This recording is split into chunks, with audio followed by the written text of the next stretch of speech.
आमदार म्हणणार रस्ता खराब झाला, नाली खराब झाली, अरे भाड खाणं बंद करा रे तुम्ही. तसा सैनिक देशासाठी लढतो, तसा कॉन्ट्रॅक्टर सुद्धा देशासाठी काम करतोय. तुम्ही काम कसं करताय? पहिले 15-10% आमदाराला द्यायचे काम घ्यायसाठी. काम घेतल्यावर 18% जीएसटी भरायचा आहे, त्याच्यावर 6% तुमचे कटणार आहे. म्हणजे किती झाले? 18 आणि 6 24 आणि 10 34. 10% साहेब लोकांचा खर्च आहे.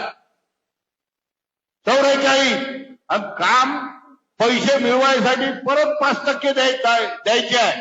44 आणि 5 झाले 49. 10%, 8% तुमचं प्रॉफिट पकडा 56. 34% त्याचा आहे का?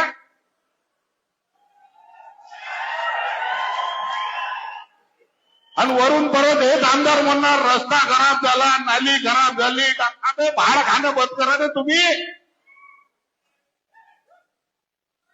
सर्वांनी जर पैसे खाणं, अहो मी तर म्हणतो कॉन्ट्रॅक्टर जसा सैनिक देशासाठी लढतो, तसा कॉन्ट्रॅक्टर सुद्धा देशासाठी काम करतोय.